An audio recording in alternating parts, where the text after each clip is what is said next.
Welcome to Silicon Valley Asian Business Talk. Hello, everyone. I'm Rajat Chen, a professor at the University of San Francisco Center for Business Studies and Innovation in Asia Pacific, and short for CBSI AP. Today, first, we want to thank the Facebook House for hosting this event. This is a very, very special venue for us to do this interview. And we also want to thank you, Raj, for coming to our interview program. And would you please briefly introduce yourself before we start the conversation? Yeah, thanks, Roger, for having me. It's a pleasure to be here. So I'll give a quick introduction about myself. I'm originally born in Toronto, Canada. I grew up around the world in different countries, Abu Dhabi and UK. Parents originally came from India. And I went to Waterloo undergrad, did engineering and economics there. In my last year, Waterloo is where I came up with the idea for the company that eventually became Lyft, and started working with my co-founders there, Logan, John, and other folks. I also got into this program in the US. It's a PhD MBA program at MIT, very unique program. Only 4 people in the world were accepted into it. So I felt, it was a great opportunity. It was a full ride at MIT. I started my program there at MIT, but I realized it was nothing compared to the thrill of startup. So I dropped out, and began working, on my entrepreneurial career. And this was in 2008, the absolute bottom of the stock market, the biggest part of the recession in the fall. Everyone thought I was absolutely crazy, but I was ready to be hopeless. I was ready to do whatever I needed to do to make this, make startups work. And it turned out to be a great time to start a company. And so that's how it started. I started another company called Presto, which became the market leader for AI and automation in the restaurant space, working with big restaurant chains like Applebee's and Chili's, Denny's, Red Lobster, Del Taco, and Jack in the Box, those types of big And you eventually went for a public, I went public in 2022.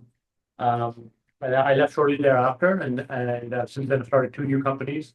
One is called Lima, which is a mission-driven organization I've started with my wife to help skilled immigrants come to the U.S. So we help skilled immigrants with every part of their journey to get visas and green cards, because the immigration system in the U.S. is a nightmare, and I know this as an immigrant myself, and having a lot of immigrants working for me. And then I also started another company, which is back to my tech roots. It's called Tribe. It's the next generation group chat platform.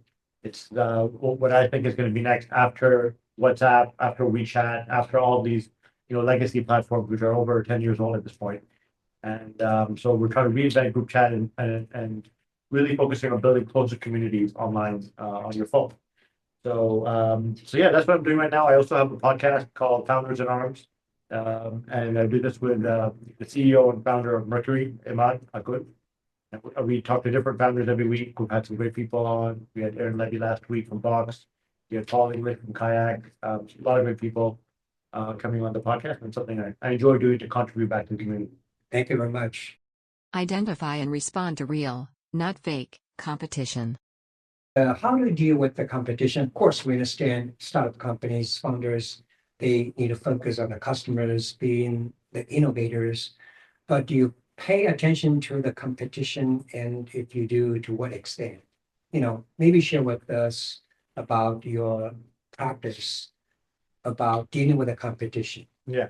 So I think there's real competition, there's fake competition, right? Fake competition is someone who has a website that says they compete with you, but you never really hear about them other than that, And maybe they're going out raising money, but you never really hear about them from the market. A real competitor is someone when customers are telling you, this is a real alternative I'm considering, right? Just because a VC tells you this is a competitor doesn't mean it's a competitor.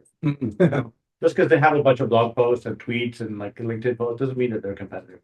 The only way that they're a competitor is your customers are saying, hey, I'm thinking of not buying your product, I'm going to buy some other product instead.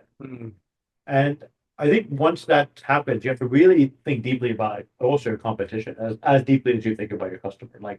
Everything about them you need to know, right? Not only the product, but also, how are they funded? Who is their founder? What size team they have? Where are they based?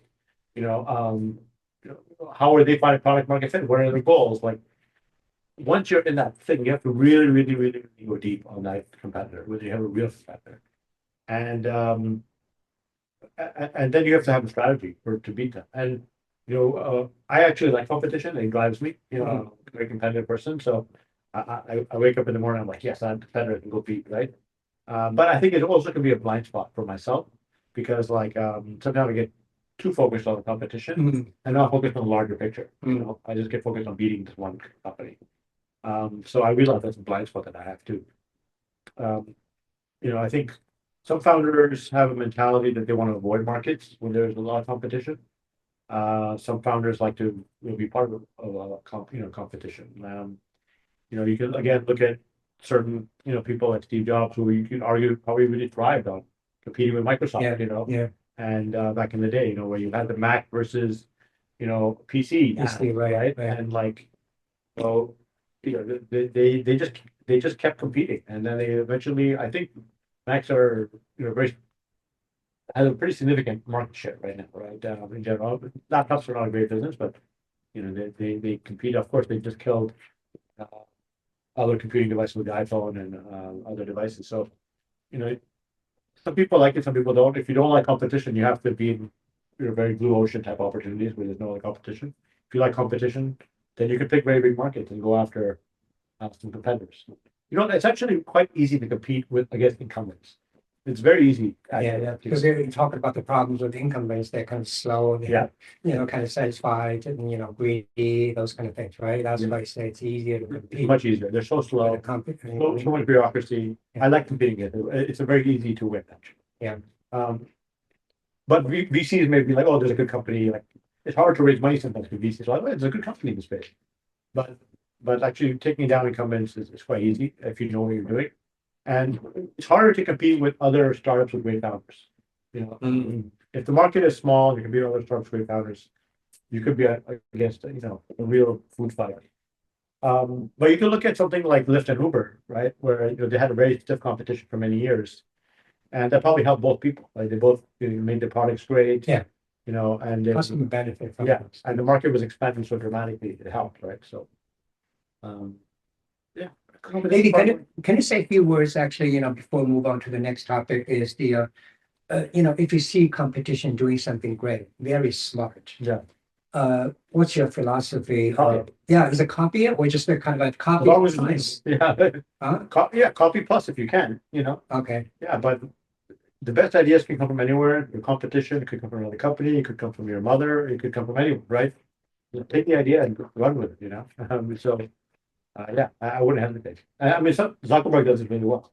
Yeah, no, of course, yeah. He is ruthless. Like, he'll find a good product anywhere and he'll just copy it, So, and he doesn't even blink. It'll be ready by tomorrow. The key question is how do you balance between copying, copycat, Yeah. and innovator? How do you balance these two? Because nobody wants to be a copycat, especially in the United States, right?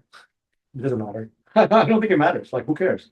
Like, you can innovate on other things, but when someone has a better idea than you take it. Okay. Yeah. That's What great. did they say? Great artists steal, right? So, and then good artists copy, great artists steal. So, and what that means, I guess, is that you can take the idea, and you can actually do it so well that it actually doesn't belong to the other person anymore. So, I think that's something that Zuckerberg definitely does. Yeah. Okay, thank you. Thank you for watching.